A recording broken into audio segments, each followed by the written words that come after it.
A very good day to all of you. How are you? How have you been doing in the last 1 week? Now, today's title that I would like to talk about is basically listening to understand others. Leaders, one of the weakest point for leaders, one of the weakness of many leaders that I know, their failure to listen. They are quick to speak, but they are slow to listen. So basically, active listening and giving feedback, it is not always easy. So, the pressures and demands, normally, will overtake, your work, leaving very limited time and energy to focus, especially on coaching your direct reports. And you can fit in coaching moments, and you may do not even have enough, coaching conversation. So now, the point here is that you need to learn how to be an attentive listener and to use your listening skills, right, to be ready whenever such moments occur.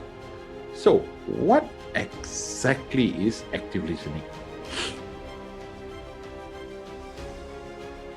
Active listening is basically a very important technique that requires the listener to thoroughly absorb, to understand, and to respond and retain what's being said.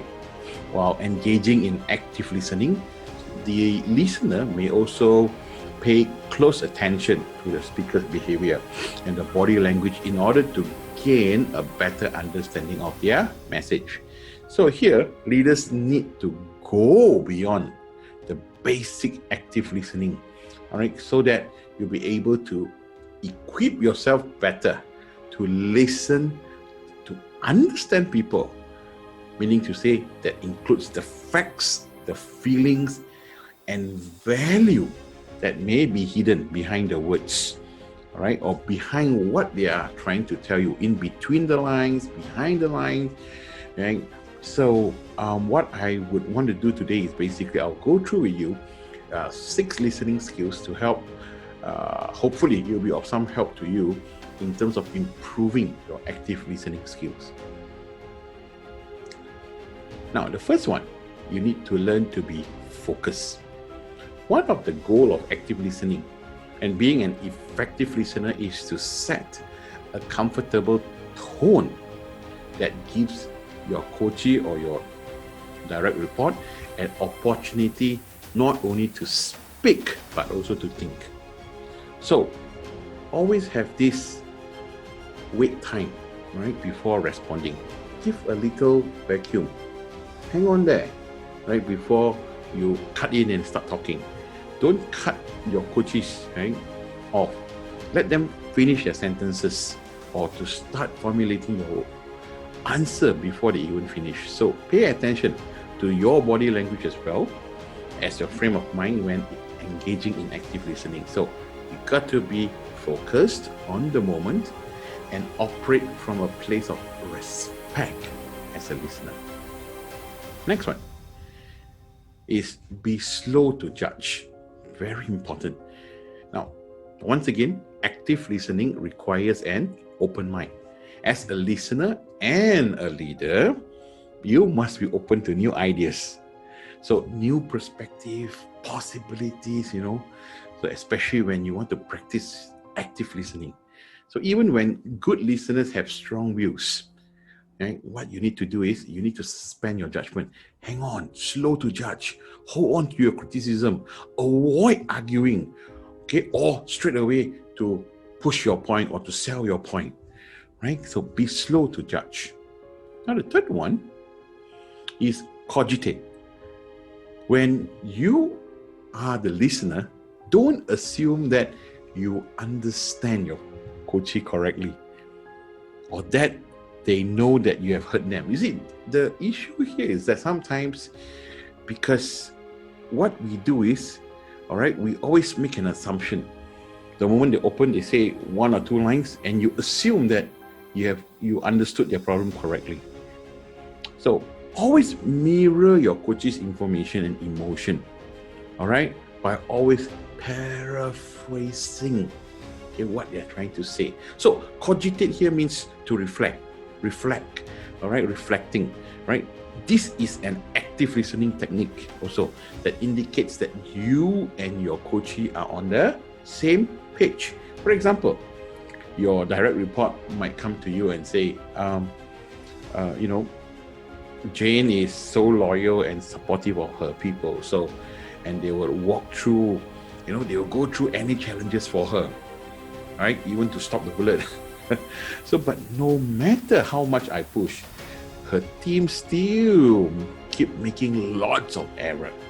Now, how do you paraphrase? Now, what you can say is, so, Jane's people are good, but it seems accountability is a problem. Now, so if you hear, I don't know what else to do, or I'm so tired of always, bearing with this, and getting back to them to get them to correct the mistake. This is time wasting. So what you can try to paraphrase is, sounds like you are feeling pretty frustrated or stuck, right? Don't you think it's a much better way? You're trying to understand and you reflect on what your coachee is trying to say. Next one, seek clarification. Wow. Never be shy to ask questions about any issues that is not clear, very, very ambiguous when you are engaging in an active listening. As the listener, if you have doubts about your coachee, now say something like, let me see if I am clear. Are you talking about, or hang on there, I didn't follow you, So use a lot of open-ended questions, clarifying questions, probing questions. All right, so these are very important, all right, to active listening. Some of the tools that are very important to active listening that encourages the coachee to do the self-reflection and problem solving rather than justifying or defending a position or trying to guess the right answer. So for example, what do you think about so-and-so? Or tell me about that problem again. Or can you further explain or describe the situation to me? So when you are engaging in active listening, the emphasis is on asking rather than telling. Leaders, listen to this. We use and we love to tell people what to do. Now we need to learn to ask. So it invites a thoughtful response and basically it maintains the spirit of collaboration. So you might say, what are some of the specific things that you have tried? What are the methods that you have tried? Have you asked the team about their issues, why they keep making the same errors? Or does Jane agree that there are some performance issue or performance problem? So always seek clarification. Number 5, recap. Restating key themes as the conversation proceeds. It confirms and solidifies your grasp of the other person's point of view. So it also helps both the party, the coach and the coachee, to be clear on a mutual responsibilities and follow-up. So always briefly, summarize what you have understood while practicing active listening and ask the other person or your coachee to do the same. So give a brief restatement of the issues that were raised, so it might sound like something, okay, let me summarize to check on my understanding. So, for example, Jane was promoted to be a manager and her team loves her, but it's just that you don't believe that she holds them accountable. So mistakes are accepted and keeps happening. So that means there is a tolerance of mistakes. So you tried everything that you could think of. However, there seems to be no response to that. So did I get that right? So once again, restating key issues or the thing that you talk about and the thing that you understood, right, basically helps increase accountability. All right, so recap is very important.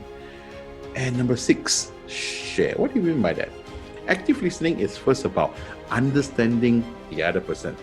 All right, then about being understood as the listener. As you gain a clearer understanding of the other person's perspective, you can begin to introduce your ideas, feelings, and suggestions. So you might talk about a similar experience that you have had, or you can even share an idea that was triggered by certain comments that was made, previously in any sort of, conversation. And once the situation has been talked through this way, both you, the coach, all right, and you, your direct report, which is the coachee, will have a good picture of where things stand. So from this point on, the conversation can shift into problem solving.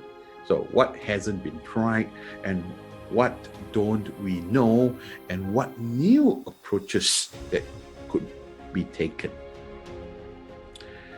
So once again, these are the 6 listening skills that I have just gone through and that I've shared with you.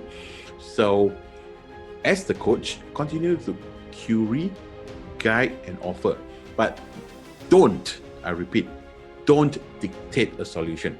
Your coachee will feel more confident and eager if they think through the options and their own solution. So now, use in the right combination. So these 6 listening techniques, all right, will be the key in holding a good coaching conversation. So be focused, be slow to judge, cogitate, seek clarification, recap, and share. So I hope this will help you, at least, to give you some skills, right, when you get into a conversation or a coaching conversation, right, with your direct reports. Okay, all right. Thank you so much. Stay safe, stay healthy, and stay blessed. Bye-bye.